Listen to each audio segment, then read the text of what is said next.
अस्सलाम नाज़रीन, प्रोग्राम खबर से खबर नाते में खुशामदीद। नाज़रीन, पिछले 3 से 4 दिन जो हम इस वक्त पाकिस्तान को जिन बुरहानों का सामना है, जिन सूरत हाल का सामना है, वो ख़त्म होने का नाम ही नहीं ले रहे। पिछली बात क्या करें, आज की बात क्या करें, कल एक और नया बुरहान खड़ा होने जा रहा है। इसलिए अहम कल बड़ा दिन है कि कल 15 मई को एक तरफ तो इलेक्शन कमीशन की जो पंजाब इंतखाबात की नज़रसानी की अपील है वो समाअत के लिए उसकी कल समाअत होने जा रही है और फैसला होगा और लेट्स सी कि क्या होगा कि तौहीन अदालत हुई है नहीं हुई है, आगे क्या होता है। लेकिन उसके साथ साथ सुप्रीम कोर्ट पे दबाव डालने के लिए जो पिछले कुछ ऐसे फैसले जिस पर हुकूमत वक्त को शदीद किस्म के तहफ़्फ़ुज़ात हैं और उन्होंने खुलकर इसका इजहार भी किया है, उसके लिए वो कल सुप्रीम कोर्ट के बाहर PDM की जो हुकूमत है, यानी जो PDM है, वो एक एहतजाज और ना सिर्फ एहतजाज बल्कि उसके साथ साथ धरना, और ना सिर्फ धरना, उस वक्त तक धरना जब तक चीफ जस्टिस, उनका जो मुतालबा है कि चीफ जस्टिस साहब जब तक इस्तीफा नहीं दे देते हम ये धरना जारी रखेंगे। इसका मतलब है क्योस दर क्योस दर क्योस, पाकिस्तान को यही आगे भी आने वाले वक्त में देखना है।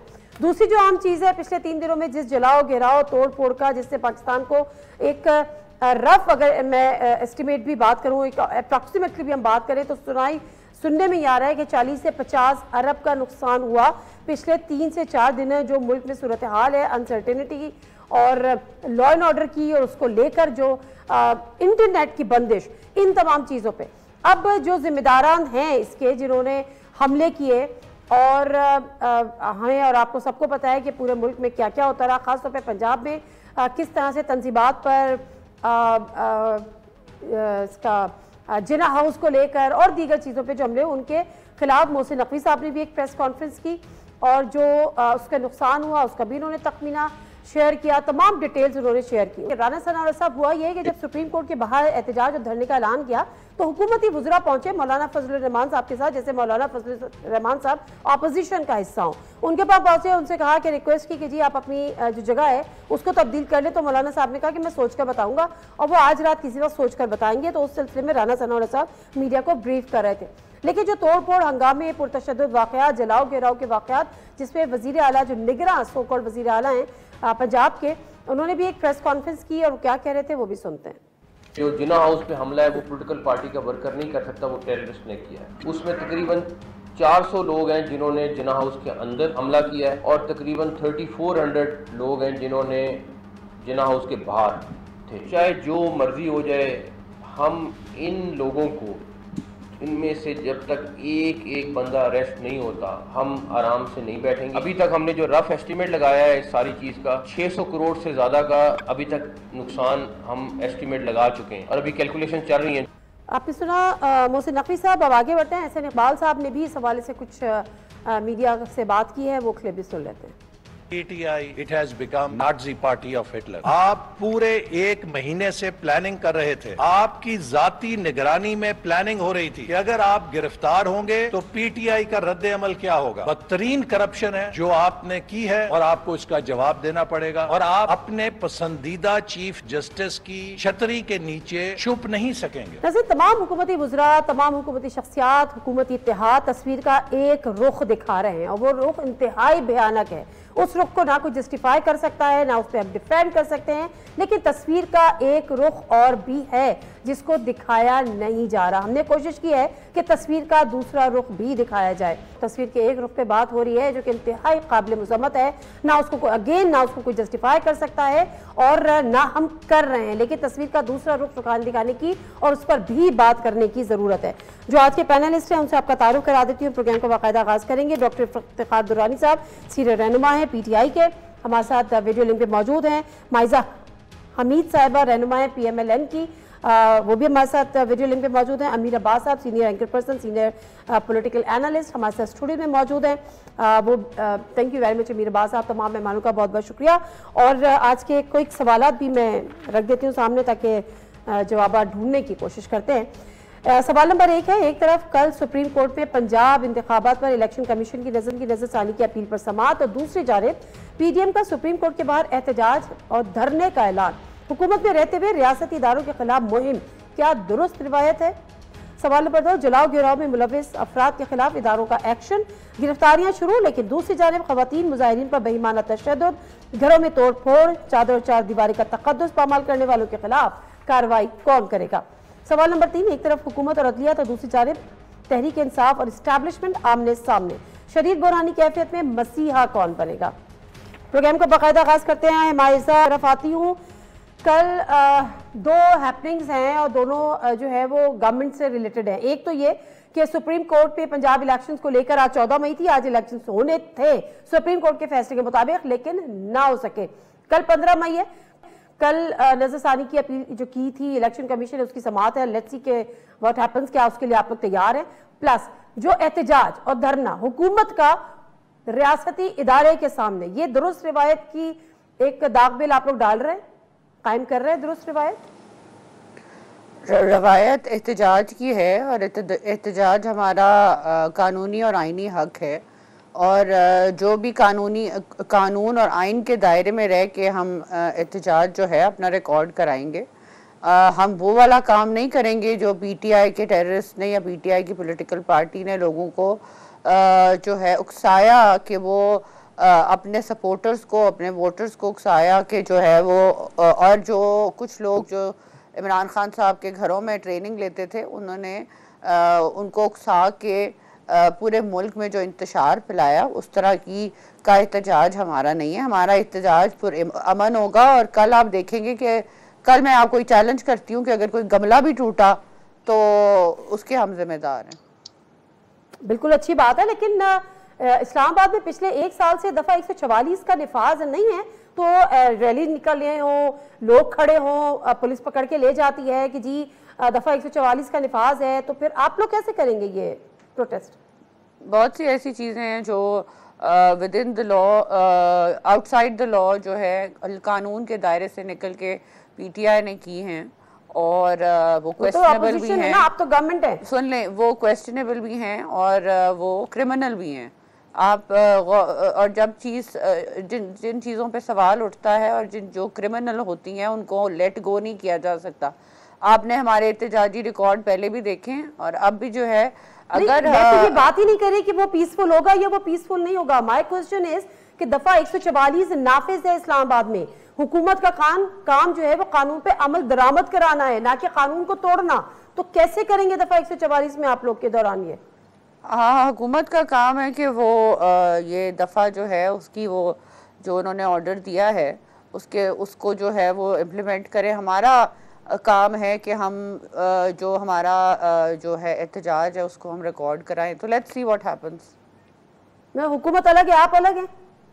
देखिए, हुकूमत अलग हो या ना हो, मैं हम जो हैं पार्लियामेंट के मेंबर्स भी हैं और बहुत से लोग जो हैं वो इस जो सुप्रीम कोर्ट का वन साइडेड किस्म के फैसले आ रहे हैं और वो भी पार्लियामेंट की तौकीर उसमें जो है वो ख़राब हो रही है और इनकी अपनी भी तौकीर ख़राब हो रही है। तो मैं ये समझती हूँ कि हम जस्टिफाइड हैं कि हम जाएं और हम जाके अपना एहतजाज रिकॉर्ड करें, सारी पॉलिटिकल पार्टीज जो हुकूमत का हिस्सा हैं। ओके, ठीक है। तो अब इफ्तिखार दुरानी साहब, जरा आप मुझे इस हवाले से बताएगा, क्योंकि आपकी जो रैलीज होती हैं या आपके कोई प्रोटेस्ट होते हैं या इवन दो आपके कोई इस किस्म की कोई भी पॉलिटिकल एक्टिविटी होती है तो फौरी तौर पर एक्शन होता है, लेकिन ये जो एक नई रिवायत कायम की जा रही है कि हुकूमत में रहते हुए हुकूमती शख्सियात या हुकूमत खुद रियासती इदारों के सामने एहतजाज करे, ये नई रिवायत ही है या इस किस्म की कोई चीज़ें? माइजा साहबा कह रही है ये एक एहतजाज है और एहतजाज हर एक का हक है, उसको आइन ये हक देता है। बिस्मिल्लाहिर्रहमानिर्रहीम। मैं पहले आपको सलाम पेश करता हूँ कि आपने अल्टरनेटिव व्यू दिया।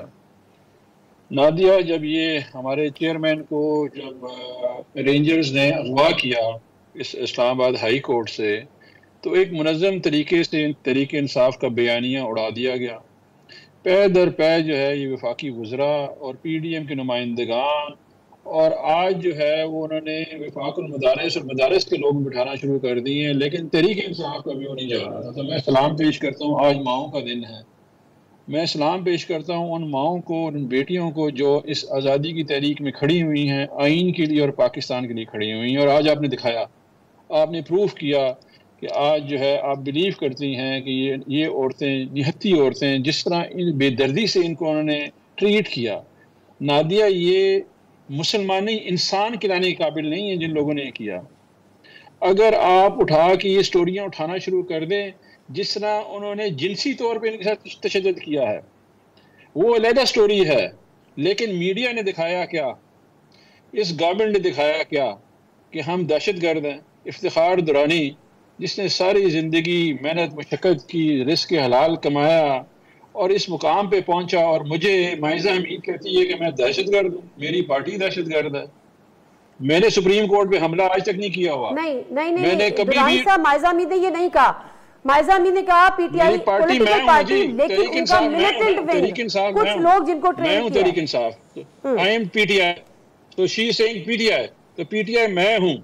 तो जब मैं कह रहा हूँ कि मैंने सुप्रीम कोर्ट पे हमला नहीं किया हुआ, मैंने किसी भी आबिद बॉक्सर का स्टेटमेंट से 950 बंदे मैंने पुलिस मुकाबलों में नहीं मरवाए हुए हैं। मैं लियारी गैंग वॉर हेड नहीं कर रहा था, मैंने रॉ से ट्रेनिंग नहीं ली हुई है। मैं एक मुहिब वतन पाकिस्तानी हूँ जो आइन के साथ खड़ा हुआ, पाकिस्तान के साथ खड़ा हुआ। इन लोगों ने, ये जो चीफ मिनिस्टर है, जो कि चीफ मिनिस्टर नहीं है, जो आप दिखा रहे हैं टीवी पे, ये गासिब वजीर आला है। इसने इस वक्त कब्जा किया हुआ है क्योंकि उसके पीछे ताकतवर लोग खड़े हुए हैं। ये जो वजीर आला है खैबर पख्तूनख्वा का गवर्नर गासिब हैं। ये इनके पास कोई मैंडेट नहीं है आईनी के, ये खड़े होकर वहाँ पे कर रहे हैं। ये गासिब गवर्नर अपने वफाकी वजीर दाखिला के साथ मिल के ये खून की होली खेली इन लोगों ने। इस मुल्क में जब भी आज़ादाना इंक्वायरी होगी, नादिया, मैं लिख के देने के लिए तैयार हूँ। आप लोगों को ये पीडीएम का टोला जो है इसमें मुलवस पाया जाएगा। मेरी बहन डॉक्टर यास्मीन राशिद उधर कोर कमांडर घर के सामने लाउड स्पीकर पे लोगों के लिए पुरअमन रहे। इन लोगों का रिकॉर्ड है। अगर आप गुल्लू भट्ट को देखें, गुल्लू भट्ट जब इन्होंने मॉडल टाउन में कत्लेआम किया, लोगों को शहीद किया, तो गुल्लू भट्ट ने आके तोड़ा, अमलाक का नुकसान पहुंचाया। उस इमेजरी को देखें। फिर आप देखें 25 मई को जिस तरह इन लोगों ने हमारे पर तशद्दुद किया। मुझे ब्रेक लेने दें, उस इमेजरी को देखें और कोर कमांडर का घर देखें। एक मिनट मुझे देखें, मजीद बात करते हैं। ये वही लोग हैं, ये वही लोग हैं जिन्होंने जाके रेडियो पाकिस्तान चलाया, एडी की एम्बुलेंस चलाई, कोई किसी मवेशी मंडी में गए। मेरे जैसे मेरे साथ तो औरतें थी, बच्चे थे, खवातीन थी, फैमिलीज थी। मैं दहशतगर्द हूँ, मेरा लीडर दहशतगर्द है, वो तो पुलिस के पास कस्टडी में था। ये आपका सवाल है, ये आपका सवाल है, इसको भी हम इसको एड्रेस करने की कोशिश करते हैं। एक सेकंड ब्रेक से वापस आऊंगी। अमीर अब्बास आपसे जानूंगी कि असल में ये वही वाला हाल है। मुझे अगर मैं इसको एमक्यूएम जैसी जमात से तजवीज़ दूं तो इसमें कुछ गलत नहीं होगा, क्योंकि तमाम चीज़ें अगर हम देख रहे हैं तो उसी तरह से हो रहा है। 12 मई का वाक़या होता है, एमक्यूएम कहती है हमारे लोग नहीं थे, हम तो रैलीज में थे, हमारे तो फैमिलीज थी, हमारे तो बच्चे थे, लेकिन उस दिन जो हुआ वो हमने और आपने सब में देखा। तो क्या उसके बाद फिर और सूरत हाल इसी तरह से होती रही और बिल आखिर वो 22 अगस्त आ गया। क्या हम इसको रिलेट कर सकते हैं? लेकिन उसके साथ साथ अब इसका फैसला कौन करेगा? इमरान खान साहब कहते हैं कि कमीशन बना दें। क्या ये कमीशन बनेगा, और बनाएगा तो कौन बनाएगा, और ये डिफ्रेंशिएट कैसे होगा? ये से अमीर अब्बास आपसे पूछती हूँ। वो कहते हैं जी दहशतगर्दों को हमारी सफ़ों में शामिल किया गया। ये कहते हैं कि पीटीआई का पॉलिटिकल नहीं मिलिटेंट विंग है जिसने ये सारी चीज़ें की। ब्रेक से आपके साथ हैं, अमीर अब्बास आपसे जानेंगे।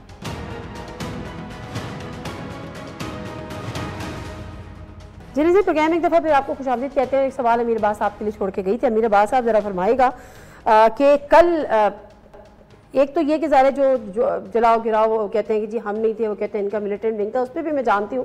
लेकिन कल जो सुप्रीम कोर्ट के बाहर धरना और हुकूमती इत्तेहाद का धरना, पीडीएम का धरना, और उस वक्त तक धरना जब तक chief justice of Pakistan retirement का ऐलान ना कर दे, ये नई रिवायत है, एक नया ट्रेंड हम सेट कर रहे हैं, और दफ़ा 144 का निफाज भी। एक तो आपका शुक्रिया कि आपने दूसरा रुख दिखाया, क्योंकि गुज़श्ता चंद दिनों से सिर्फ एक ही रुख दिखाया जा रहा है। वो रुख भी ठीक है, माना कि वो दिखा जो गलत है वो गलत है, इसकी भी बात। हाँ, लेकिन जितना शदीद कंट्रोल इस वक्त मीडिया पर है, मुझे नहीं पता कहाँ से है, जहाँ से भी है, हम तो हुकूमत बताएंगे नहीं, मैं नहीं जानता, मैं तो हुकूमत वक्त से सवाल करूंगा, क्योंकि हम गवर्नमेंट ऑफ द डे से पूछते हैं कि हमें फ्रीडम ऑफ स्पीच मिलना चाहिए, हमें अपने जर्नलिज्म को एक्सरसाइज करने के लिए कंड्यूसिव एनवायरनमेंट मिलना चाहिए, साजगार माहौल जिसमें हम खौफ, जबर, तसल्लुत महसूस न करें, हम ये घबराहट महसूस न करें कि कहीं इस लफ्ज़ पर मेरी पकड़ ना हो जाए, कहीं इस लफ्ज़ पर मुझे इमरान रियाज की तरह, आफ्ताब इकबाल की तरह उठाना लिया जाए। सो ये जो दूसरे रुख पे तस्वीर पे आप भी सराह रहे हैं, इफ्तिखार दुर्रानी भी सराह रहे हैं, इस पे कोई कॉस्ट ही ना पे करनी पड़ जाए। ठीक है, फिर अब लोग पे कर रहे हैं, जहाँ बहुत सारे लोग कॉस्ट पे कर रहे हैं, फिर अगर हमें भी पे करना पड़ जाएगी तो कोई नहीं। वो जब अहमद मुरसल ना रहे कौन रहेगा, तो कोई अगर वो वक्त नहीं रहा तो ये वक्त भी नहीं रहेगा। जहाँ तक कल का मामला, देखें ये भी वैसे दिलचस्प है कि PDM के लिए दफ़ा 144 हलाल है और PTI के लिए दफ़ा 144 हराम है। 5 लोग इस्लामाबाद के किसी पब्लिक मुकाम पर इकट्ठे नहीं हो सकते। अच्छा, पॉलिटिकल तो छोड़ दें, मैं आप ये आपकी टीम हम बाहर जाके खड़े हो जाएं, अगर पुलिस चाहे तो हमें अरेस्ट कर सकती है। 25 मई का लॉन्ग मार्च क्यों रोका गया कि दफ़ा 144 लगी हुई है और आप रेड जोन में एंटर नहीं हो सकते। उसके ऊपर एक FIR हुई है इमरान खान के ऊपर और उनकी पार्टी के ऊपर, जिसमें वो खुद मौजूद भी नहीं थे।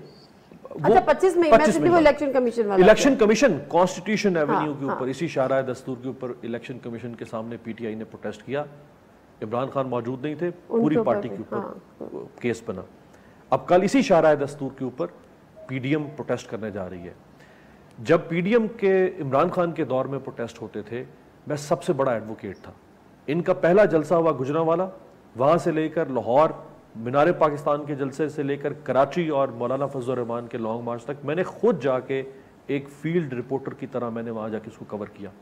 जब इमरान खान की तरफ से इनके ऊपर मुकदमात कायम किए जाते थे तो मेरे जैसे कुछ सदाई लोग थे जो कहते थे इमरान खान ये फाशिज्म नहीं हो सकता इस मुल्क के अंदर। आज अगर ये फाशिज्म करेंगे तो हम आज भी कहेंगे कि आप फाशिज्म कर रहे हैं। ये तारीख में पहली बार हो रहा है कि एक हुकूमत दफ़ा 144 की खिलाफ वर्जी करते हुए वो प्रोटेस्ट करने जा रही है। पंजाब में दफ़ा 144 है, खैबर पख्तूनख्वा में दफ़ा 144 है। जितने इमरान खान और PTI के ऊपर मुकदमात है टोटल, दुरानी साहब इसको बता सकते हैं मजीद, उनमें से निस्फ से ज़्यादा मुकदमात सिर्फ और सिर्फ दफ़ा 144 की खिलाफ वर्जी के दायर किए गए। कल हुकूमत आ रही है, अब मैं देखता हूँ कि इस्लामाबाद पुलिस के IG ये जो अकबर नासिर साहब है, क्या ये पूरी रियासत की ताकत के साथ और मसल के साथ चढ़ाई करते हैं PDM के लोगों को, नहीं करते। जगह देखने हम देखते हैं कि कल रेंजर्स पर आती है कि नहीं आती, वहां पे जाके चढ़ाई करती है या नहीं करती है। एक रियासत ने वतीरा बना लिया। ये जो 16 MPO है, वो जो 123 है जो म्यूटनी के केसेस हैं, और ये जो दफा 144, ये एक कॉलोनियल दौर के लोगों को सब्जुगेट करने के, उन्हें कमी बना के रखने के लिए रियासत ने हथकंडे हर दौर में इस्तेमाल किए हैं। और ना ये सीखे और ना मैं समझता हूं कि इमरान खान आके इन कवानीन को खत्म इस दिन का इंतजार करते हैं कि लेट अस कम, फिर हम इनको जब मार पड़ती है उस वक्त चीखते हैं सारे। बिल्कुल सही बात है। अच्छा माइजा अली साहबा, जरा इस पे आ जाते हैं कि ये जो मोहसिन नकवी साहब ने आज एक प्रेस कॉन्फ्रेंस भी की और इसमें कोई दो राय नहीं है कि जो कुछ हुआ उसकी जितनी मुजम्मत और जिन जिन अल्फाज में की जाए वो शायद हमें कम पड़ जाए। सेकेंडली, जिसने भी किया वो भी उतना ही काबिल मुजम्मत है और उस पर कानून का एक्शन भी उतना ही लाजिम है। लेकिन उसके साथ साथ जिस तस्वीर के दूसरे रुख की हम बात कर रहे हैं उस पर बात कौन करेगा? मैंने कहीं नहीं देखा सिवाय ख्वाजा आसिफ साहब के, वो भी उन्होंने एक पर्टिकुलर केस की बात की जो सिंगल आउट उन्होंने किया, उस्मान डार साहब की जो वालदा के साथ जो मिस हैंडलिंग हुई है, मैन हैंडलिंग हुई है। उसके अलावा जिस तरह से आप खुद एक खातून है, आज मदर्स डे है, खवातीन को जिस तरह से घसीटा गया है, बालों से पकड़ के घसीटा गया है, हाथों से पकड़ पकड़ के फेंक रहे हैं, उठा उठा के मोबाइल के अंदर, उनके चेहरों पे फटे हुए हैं, उनके हाथों को घसीटा जा रहा है, उनके दुपट्टों को खींचा जा रहा है। कैसे कैसे डिफेंड करेंगे इन कारनामों को? मैं पंजाब पुलिस की या पुलिस की रिप्रेजेंटेटिव तो नहीं हूँ, ये क्वेश्चन तो आपको उनसे पूछना चाहिए।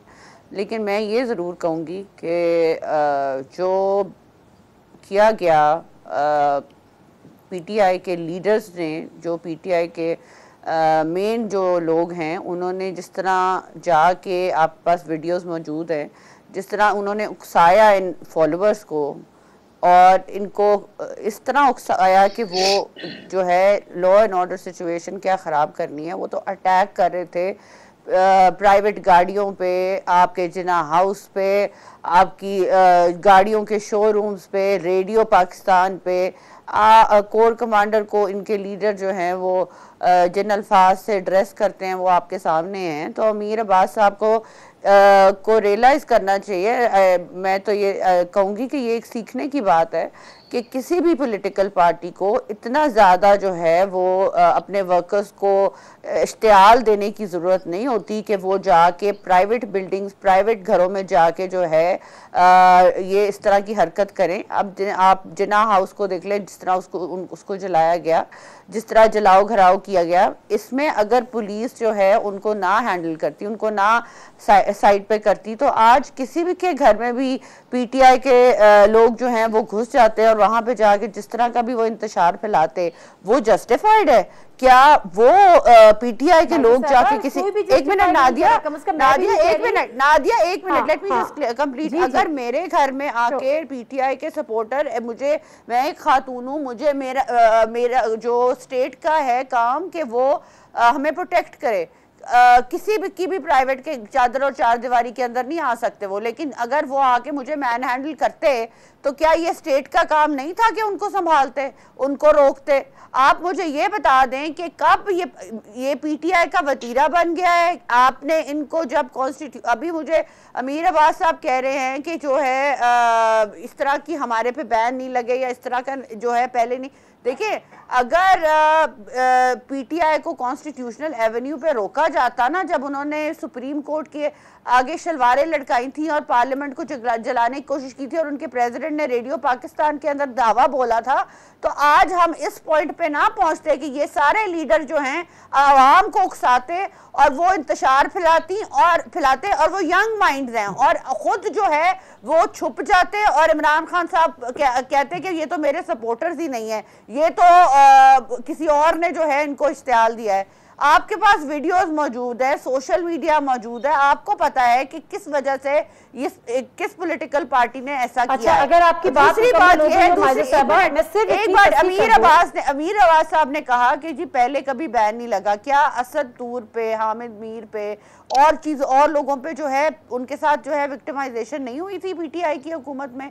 क्या जो एमएनएस पीएमएलएन के थे उनके साथ विक्टिमाइजेशन नहीं हुई थी? उनके ऊपर पता क्या ऐसा अमीर अब्बास ने कहा? मैं आपको एक बात बता दूं, नहीं एक मिनट, मैं आपको एक बात बता दूं, मरियम नवाज के कमरे में जब जो है लोग पुलिस गई थी, तो क्या मरियम नवाज ने ये कह दिया था अपने फॉलोअर्स को कि जाओ जाके ये होटल जला दो, मरियम नवाज के कमरे में पुलिस जला दो? जी एक सेकंड, आप कराची का वाकया बता रही हैं कि जिक्र कर रही हैं? मैं साथ नहीं थी। नहीं एक सेकंड ना, मरियम नवाज साहब के कमरे में, मेरा पॉइंट आप अंडरस्टैंड करें ना, जब आप किसी के कमरे में घुस जाते हैं होटल के, अरे मैं आपकी बात को ही तो अंडरस्टैंड करते हुए आगे बढ़ रही हूँ। आप सिंध के कराची का वाकया कोट कर रही हैं ना, जो उनके कमरे में दरवाजा तोड़ के दाखिल हुए थे, वो पुलिस थी? मुझे नहीं पता वो पुलिस थी, नामालूम अफराद थे, मेरी हुकूमत तो नहीं थी, इमरान खान साहब की हुकूमत थी। भाई वहाँ पे पीपल्स पार्टी की हुकूमत थी। नहीं, आई नो पीपल्स पार्टी की हुकूमत है। पीपल्स पार्टी ने हमारे साथ बैठ के उन्होंने इस चीज का जिम्मेदार अपने आप को कहा था कि हमें प्रोटेक्ट करना चाहिए था, लेकिन एक फैक्ट है ना, हुकूमत प्राइम मिनिस्टर इमरान खान साहब थे उस वक्त, ये चीजें चलो ठीक है। इमरान खान साहब के हुकूमत में, एक मिनट, इमरान खान साहब की हुकूमत में नैब कोर्ट में मियां नवाज शरीफ साहब जाते रहे, इमरान खान साहब की हुकूमत में और शाहिद खान की हुकूमत में हम जो है मरियम नवाज कोर्ट में जाती रही, जेल जाते रहे। क्या हम अपने वर्कर्स को नहीं कह सकते कि नैब कोर्ट में जो है वो law and order situation create कर दो, जला दो, गिरा दो? बिल्कुल ठीक है, बिल्कुल। अच्छा, तो तस्वीर का दूसरा रुख जो है वो दुरानी साहब, आप इसको मुकम्मल तौर पर तो इस चीज को रूल आउट नहीं कर सकते या डिनाय नहीं कर सकते कि जी आपकी कोई भी लीडरशिप इसमें इन्वॉल्व नहीं थी, क्योंकि फुटेजेस भी हैं, ऑडियोज भी हैं, ऑडियोज जो टैप्ड ऑडियोज हैं वो भी हैं, ऑडियो लीक्स कह ले, जो भी कह लीजिए, हर जमात में होती हैं इस किस्म के लोग, कुछ हॉक्स भी होते हैं। लेकिन दूसरी तरफ अगर आपका फिर भी ये बयानिया है कि इमरान खान साहब ने भी कहा है कि आप जी इसकी जो है वो इन्वेस्टिगेशन करा लें, अब इन्वेस्टिगेशन का मुतालबा आप किससे कर रहे हैं? उनसे कर रहे हैं जो आप पे इल्जाम लगा रहे हैं, और किस तरह से आप इस चीज को करेंगे कि जी शरपसंद अनासिर थे वो आपकी सफों में घुस गए और आपका उनसे कोई लेना देना नहीं? देखिए नादिया, बहुत क्लियर बात है, हमारा जो है ना बड़ा सिंपल सा इसकी ऊपर पोजीशन है। 25 मई को इन्होंने बदतरीन तशद्दुद किया हमारे साथ, बदतरीन तशद्दुद, कोई रिएक्शन आया नहीं आया। उसके बाद जो है 3 नवंबर पे कातिलाना हमला हुआ इमरान खान पे, कोई जलाओ गिराव हुआ नहीं हुआ। 26 नवंबर को इमरान खान यहाँ पे आता है, कोई किसी ने कहा जलाओ गिराओ, नहीं हुआ। नादिया वहां पे ना 4 फोर्सेस होती हैं जहां पे आप जिन्ना हाउस की बात कर रहे हैं, police, ranger, garrison force, quick response force, 4 होती हैं। और वो ज़मान पार्क के सामने तो गोलियां चला सकते हैं, लेकिन इस जो ये जा रहा है हमारा क्राउड जहां पे प्रोटेस्ट करने के लिए, इसको ना रोका गया। और ये जो फुटेजेस हैं सोशल मीडिया दौर में ना, विजुअल ज्यादा इंपॉर्टेंट होते हैं। यास्मीन राशिद जो है माइक्रोफोन पे लोगों के यानी तशद्दुद ना करें, ऑडियो टेप्स वो हो सकती हैं, इंजीनियर हो सकती हैं, लेकिन वीडियो तो रिकॉर्डेड है वहां पे। और कोई खवातीन वहां पे खड़ी प्रोटेस्ट कर रही हैं। अंदर जब लोग वो जो तोड़ फोड़ है, इसके ऊपर जब भी आप आजादाना इंक्वायरी करेंगे, जब भी खुद मुख्तार इंक्वायरी होगी, ये नहीं कि सरकारी गाड़ियों में से लोग निकल रहे हैं जो असला बरदार। नादिया 22 बंदे जो है रिकॉर्ड पे 22 से 50 बंदे शहीद हुए हैं, वो तो इन जगहों में से नहीं शहीद हुए हैं। उनको कौन मार रहा था? मतलब कि इस वक्त रियासत जो है वो, एक तो मीडिया ब्लॉकेट कर दिया तहरीक इंसाफ का उन्होंने कि जी ये नहीं आएगा। अगर ये सच्चे इतने ही हैं ये, तो ये आप छोड़ देना लोगों को गुफ्तगू करने के लिए। आपने मीडिया ब्लैकआउट किया, 68 अरब रुपए का नुकसान इन्होंने किया है जब इन्होंने इंटरनेट डाउन किया है, 68 बिलियन। ये इनकी नाअहल सोच की वजह से ये समझ रहे हैं कि 21वीं सदी में तो इंटरनेट अगर ऑन होता तो आप सोचे इनके लोग कितना इश्तिहार फैलाते। मेरे लीडर इमरान खान साहब ने ये कहा, उन्होंने कहा कि मुझे आप छोड़ दें, अगर मुझे दोबारा गिरफ्तार किया या अगर आपने मुझे नहीं छोड़ा तो दोबारा यही रद्द अमल आएगा। यानी वहां पर तो इमरान खान साहब इसका मतलब है उसको ऑन कर रहे थे इस रिएक्शन को। देखें आज तक हमारे लीडर मैं बाहर जाऊंगा तो मैं एक दफा कंट्रोल नहीं कहा, तो नेचुरली लीडरलेस क्राउड को कैसे आप कंट्रोल कर सकते हैं? और सेकेंडली ये लोग तो हमारे हैं, जितने भी लोग हैं, मैं तो बार बार ये कह रहा हूँ आजादाना इंक्वायरी कराएं। ये मुनज़्ज़म साजिश है मोहसिन नकवी, इधर से ये जो हमारा गवर्नर का जो है इधर गवर्नर, वो अब ये पता कैसे चलेगा, ये पता कैसे चलेगा? सुप्रीम कोर्ट पे किसने हमला किया 97 में हमला किसने किया? इन लोगों ने किया, हमने किया। दुरानी साहब आपकी बात बिल्कुल ठीक है, लेकिन जिनसे मसला ये है कि जो करता धरता है, जिनको ये इन्वेस्टिगेशन करानी है वो क्या इन्वेस्टिगेशन कराएंगे? अच्छा मुझे ब्रेक लेने दे, एक और ब्रेक लेने दे। कल क्या होगा, ऊपर से जो धरना है वो भी एक डेफिनेटली उसको तो हमने डिस्कस है, लेकिन ये भी बड़ा इंपॉर्टेंट है। ब्रेक से वापस आते हैं, इस पर बात करते हैं।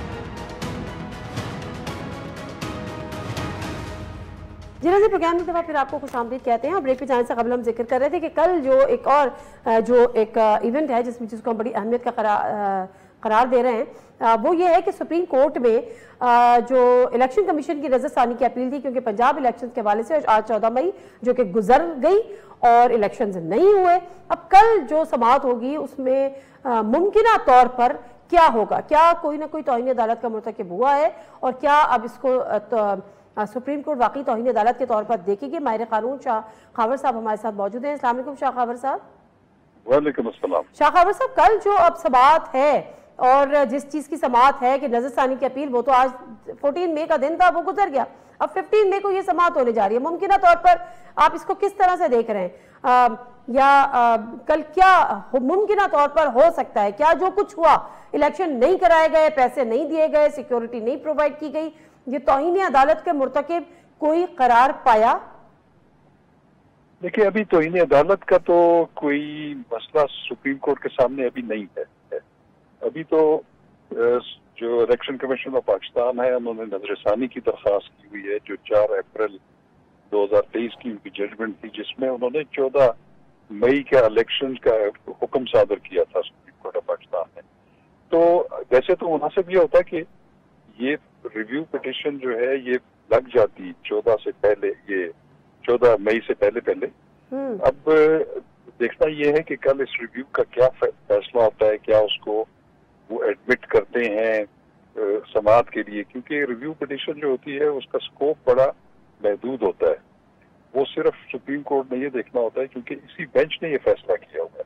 उसकी नजरसानी सिर्फ एक बुनियाद पे हो सकती है कि जो फैसले का या जो जजमेंट का रिकॉर्ड है उसमें कोई बहुत नुमाया गलती है जिसका दुरुस्त करना जरूरी है।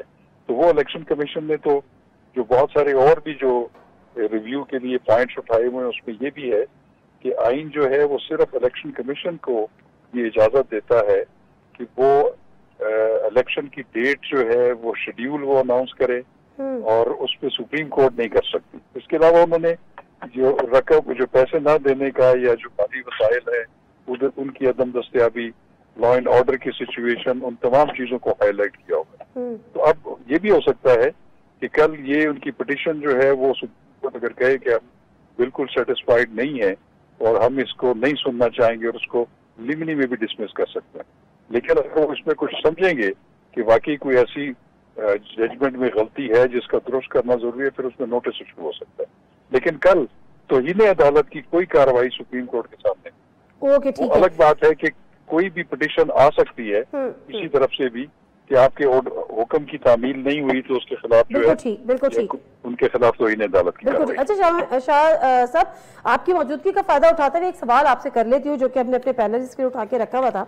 सूरत हाल इसका ये है जो कि बड़ा बोल्ड शायद क्वेश्चन भी हो कि, लेकिन जो रियलिटी है जो हमें दिख रही है वो बड़ी वाज़ेह है कि इससे जो हुकूमत वक्त है वो और अदलिया आमने सामने है। आमने सामने से मतलब अदलिया की तरफ से तो नहीं है, लेकिन हुकूमत ने उनको हेड ऑन लिया हुआ है। दूसरी तरफ पीटीआई और इस्टेब्लिशमेंट, वो पीटीआई खुल के उनके ऊपर इल्जाम लगा रही है। नॉर्मली होता यह है कि जब बहुत हालात बहरान की तरफ चले जाते हैं तो इस्टेब्लिशमेंट की तरफ नजरें हो जाती हैं कि शायद वो कोई रोल प्ले कर ले तो सबके लिए काबिल कबूल हो। वो नहीं होता तो अदलिया की तरफ हो जाती है कि शायद वो कोई रोल प्ले कर ले जो सबके लिए काबिल कबूल हो। लेकिन ऐसी सूरत हाल में तो कोई भी ऐसा इदारा रह ही नहीं गया, क्योंकि सब एक दूसरे के ऊपर इल्जाम की बौछार कर रहे हैं। ऐसे में कौन इस मुल्क का मसीहा हो सकता है जो मुल्क के हालात को, कुछ क्राइसिस को कंट्रोल करने की कोशिश करे और जिनकी बात सब देखिए, आपकी बात बिल्कुल ठीक है कि ये इदारे जो हैं ये एक दूसरे के जो है मद्दे मुकाबिल है और ये इंतहाई अफसोसनाक सूरत हाल है। अब इसमें पूरे सिनेरियो में एक सदर मुमलिकत का जो एक ओहदा होता है वो ऐसा होता है कि वो कौम का एक बड़ा या बुजुर्ग या आप कह लें या एल्डर की हैसियत होती है। लेकिन अनफॉर्चुनेटली वहां से भी कोई ऐसी वाइब्स नहीं आई कि जहाँ पे नहीं। दूसरी तरफ शाह खावर साहब, सदर अगर कोई कोशिश करते हैं तो हमारे वुज़रा और वजीर दिफा कहते हैं कि वो अपनी औकात में रहें। नहीं, देखिए वो ये भी गलत है। हर इदारे की अपनी अपनी एक सेंटिटी होती है। सदर मुमलिकत का भी एक इदारा जो है वो बड़ा इम्पोर्टेंट है। ये इर्रिस्पेक्टिव कि वहाँ कौन बैठा हुआ है, हमें इदारों को देखना चाहिए। मैं जब सदर मुमलिकत की बात करता हूँ तो सदर मुमलिकत के या प्रेसिडेंसी के इदारे की बात करता हूँ कि उसकी हैसियत जो है वो बड़ी मोतबर है। उसको ऐसा प्ले करना चाहिए कि वो वाकई ये लगे कि वो कहीं पे टिल्टेड नहीं है। अब वो भी नहीं सूरत हाल। तो मैं फिर यही समझता हूँ कि ये तमाम इदारे जो हैं उनका जो रहनुमा है वो रहनुमाई सिर्फ आईन पाकिस्तान से ले सकते। आईन पाकिस्तान में हर एक की हदूद और कयूद का तयन किया हुआ है। अगर हम आईन की ट्रू स्पिरिट को अपना ले तमाम इदारे, ठीक है, मैं समझता हूँ ये तमाम चीजें खत्म हो सकती। लेकिन वो भी तो नहीं हो रहा। Thank you very much Shah Khawar साहब। अमीर अब्बास साहब, वो भी तो नहीं हो रहा। मतलब ऐसे जहाँ कि आपने तमाम, किसी इदारे को आपने छोड़ा नहीं, तमाम इदारों के मद्दे मुकाबिल जिस तरह से है कंट्रोवर्सी भी जनरेट हो गई, कंट्रोवर्शियल भी हो गए। सियासी पार्टीज तो आप देख ही रहे हैं कि वो दस्तगिरबा है। ऐसे में किससे उम्मीद रखे? कोई मसीहा है इस वक्त? देखिए, एक तो ब्रेक से पहले जैसे मायजा कह रही थी, मैंने ये कहीं नहीं कहा कि इमरान खान साहब के दौर में जर्नलिस्ट के साथ कुछ नहीं हुआ। मैं कहने की कोशिश कर रही थी मगर मैंने तो ऐसी कोई बात ही नहीं की। मैंने तो सिर्फ इस दौर की जो बात हो रही है तो मैंने उस पर बात की है। जहाँ तक इमरान खान साहब के दौर की बात है, ऑन रिकॉर्ड है, मेरी ट्वीट्स उठा के देख लें। मोहसिन बेग के साथ जब हुआ, सबसे पहले बोलने वालों में मैं था और गालियाँ खाई हमने पीटीआई वालों से। वो डिफेंड कर रही थी पीटीआई के मोहसिन बेग के घर जिस तरह एफआईए गई वो ठीक तरह से गई। जब मतीउल्लाह जान को पकड़ा गया, ना सिर्फ ये बल्कि जब अबसार आलम को मैंने सवाल किया उस वक्त के आर्मी चीफ जनरल बाजवा के सामने बैठ के कि अबसार आलम को आपकी फोर्स ने पकड़ा है। सो अब वक्त गुजर जाता है ना, फिर लोग भूल जाते हैं बात। तो जो आज का इशू है हमने तो उस पर बात करनी है ना। अब 20 साल पहले किसने किसके लिए आवाज उठाई है वो इशू नहीं है। जो इस वक्त मुल्क के अंदर माहौल बना हुआ है, देखिए, आपने इस मुल्क को किसी कॉन्स्टिट्यूशन के तहत, किसी ज़ाब्ते के तहत चलाना या नहीं चलाना।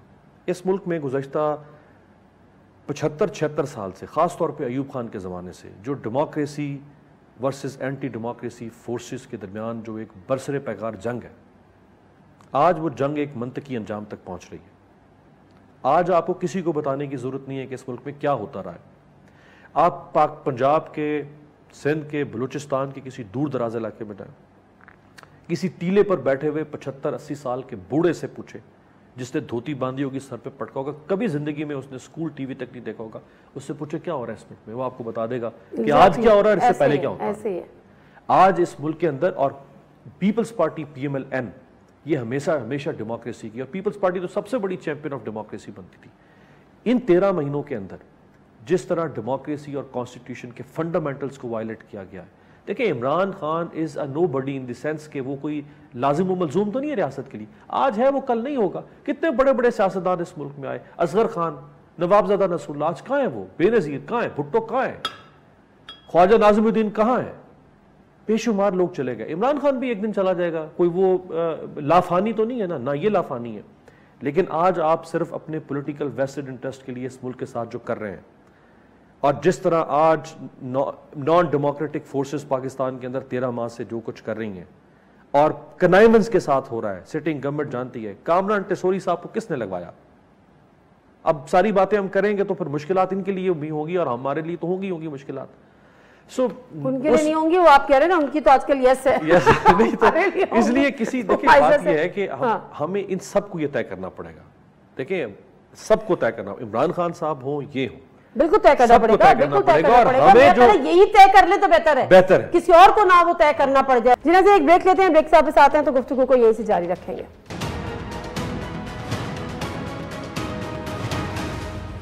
Welcome back to the show.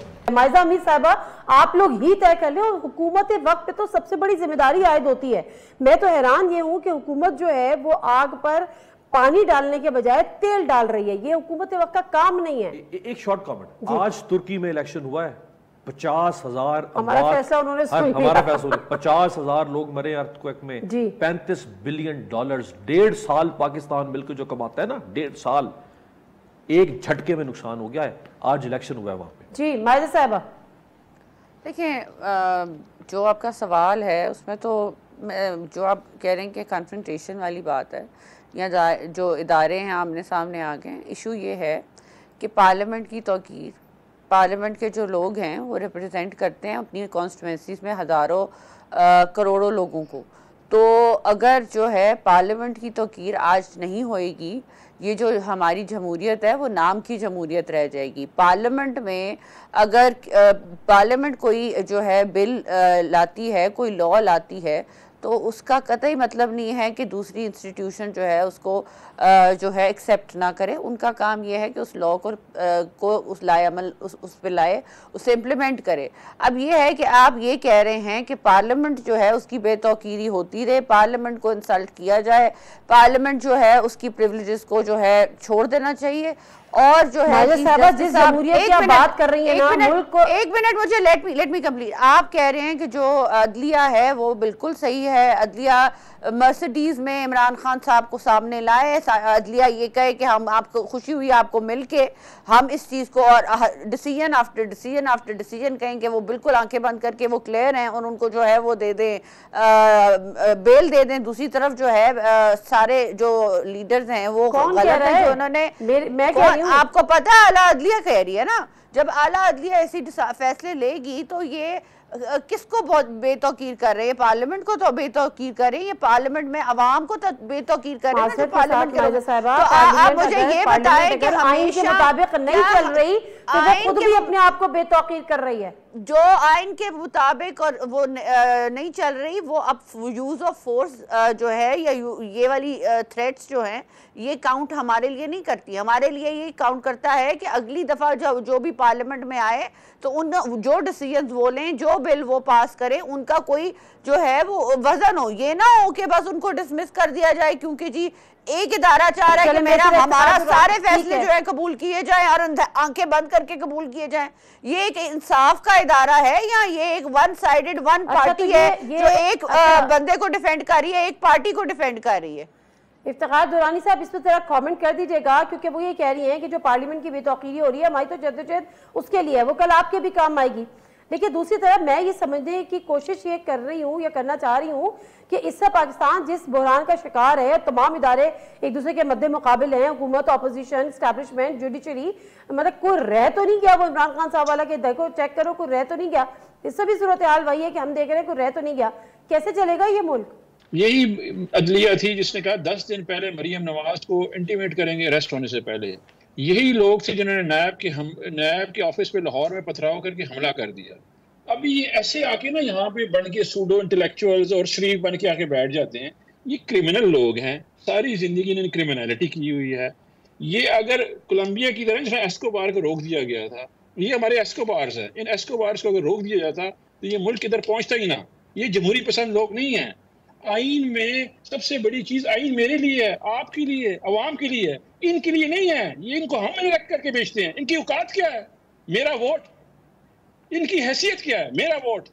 और ये मेरे ऊपर मुसल्लत होते हैं। ये आके मुझे बताएंगे कि मेरे ऊपर बंदे 15,000 बंदे तुमने अरेस्ट कर दिए। वोट लेके तो ये भी आए ना, क्योंकि आप जितने ना लिए हो लेकिन वोट तो लिए हैं। दुरानी साहब आप जितने ना लिया हो, बेशक पीटीआई ने सबसे ज्यादा इलेक्शन में वोट लिए थे, बट वोट लेकर ये भी आए, अवाम के नुमाइंदे ये भी हैं, इलेक्टेड लोग हैं।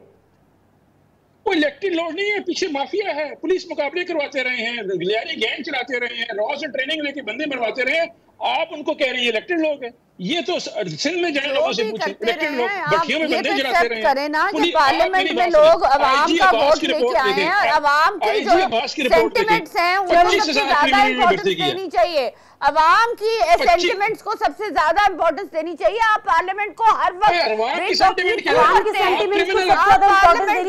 दफा हर वक्त करते हैं। आप ये कौन से अपने घरों के अंदर है टीवी पे जो टेररिस्ट ने कत्ल किए हैं इंटीरियर मिनिस्टर इस मुल्क का, ऐसे मुल्क की हालत होगी। बहुत शुक्रिया दुरानी साहब, बहुत शुक्रिया माइजा अमीन साहबा, बहुत शुक्रिया अमीर अब्बास साहब। ये हमारा एंड होता है। हम कोशिश करते हैं कि किसी तरह कोई ऐसी एक राह, एक उम्मीद, एक किरण, लेकिन नहीं हो पाता अनफॉर्चुनेटली। नादिर मिर्जा को इजाजत दीजिए। अल्लाह हाफ़िज़।